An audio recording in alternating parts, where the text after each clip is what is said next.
Hello and welcome back. Susan Zummo here, intuitive and originator of soul patterning harmonics. Speaking of which, there is still time to sign up for my soul patterning healing technique course.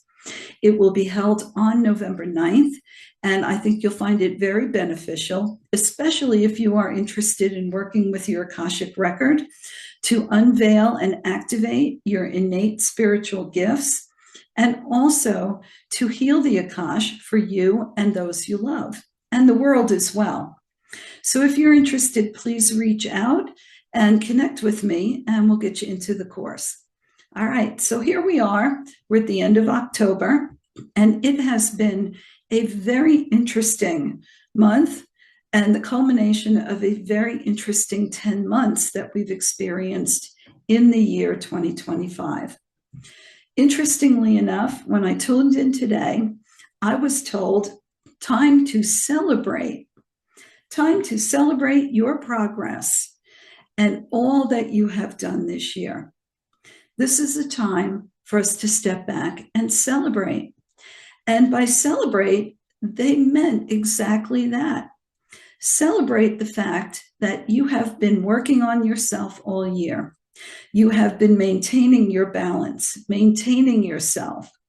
You have been working on healing yourself, releasing old things that do not benefit you or that you want to carry into the next year.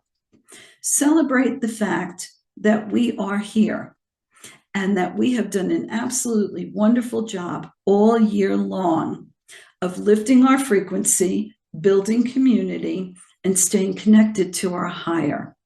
This is cause for celebration. And so what I was given was connect with friends and family. Don't wait for specified holidays that involve outdated ritual that no longer serves.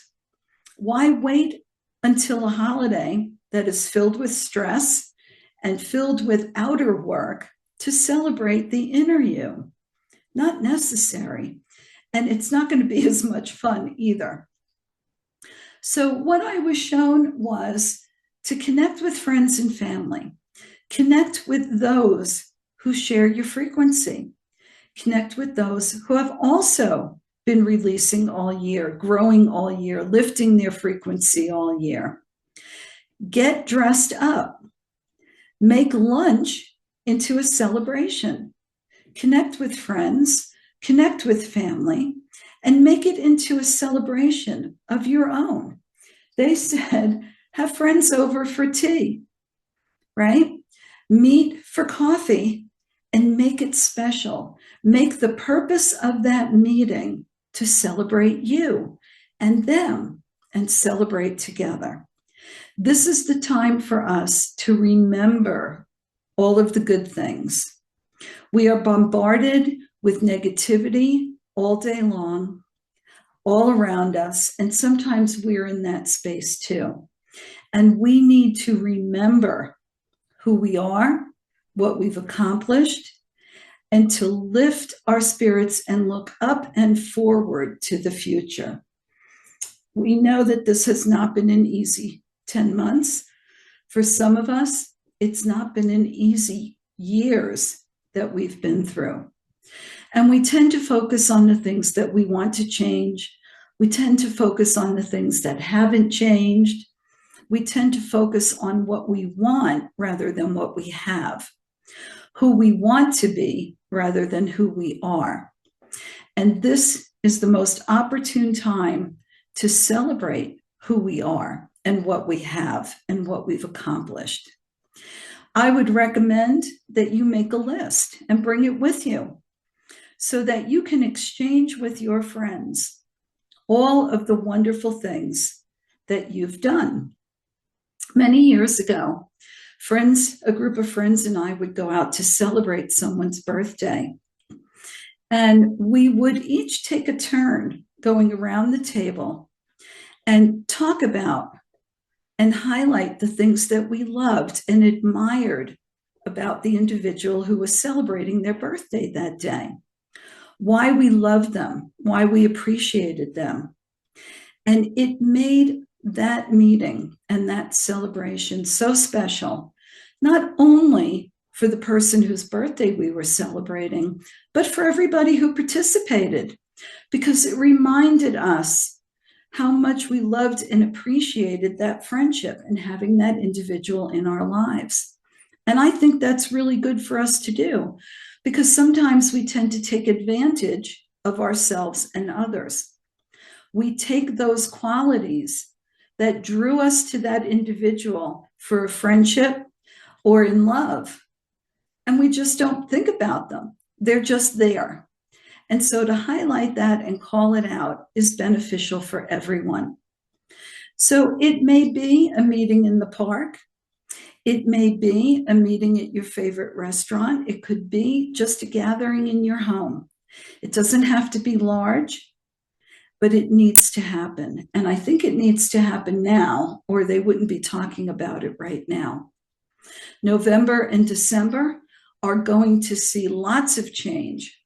There will be events turning on a dime, and it will be very good for us to remember who we are and who we have around us and in our lives. And I think that will help us hold on to all of the things that we need to hold on to in this time. This time period, the end of this year, these last 2 months are meant to clear and clean as much as possible, as quickly as possible. And so you will see whirlwind events coming in. They are designed to awaken as many people as we can in the time that is remaining. We need everyone to execute the change that we need to see happen and to create this new world that we are looking forward to. Do not be surprised when you see people becoming very polarized. And sometimes people will argue for their position, and they will argue for their limitations right up until the moment they let them go. And so hold the space that anyone can change at any time. Hold on to what you know. Wrap your arms around your higher self. Call in your unseen guides and guardians. They are there for you. Make the connections. If you want to, connect with your guides, guardians, higher self, galactic family, and have a celebration too. If you want to do it on the inner, I would absolutely say go ahead and do that. Take this week into next month and take a moment to celebrate you every day. But I do want you to create a celebration event in some way. You know, when you dress up for that special occasion, you know, when you're all ready to go out and meet your friends or your family and have a little party, it's wonderful, it's exciting, it's joyful. And I want to tell you that the best weapon that we have in our arsenal as light workers, as light beings, as light bearers is happiness. Happiness just destroys the dark. It really does. They collapse in the face of joy and happiness because it's so far into them. So if you want to stock up on your own light worker arsenal, celebrate, have joy, be happy. Be with those who bring joy and happiness into your life. Laugh. Get out and celebrate. And you're going to have an absolutely wonderful week, wonderful month, and end to this year. So as we move into the last 2 months of the year, let's put a bow on it with our own celebration. Acknowledge who you truly are, what you have truly accomplished, and take the time to celebrate that. And that's the whole message for this week. So until next week, I wish you many blessings and lots of partying.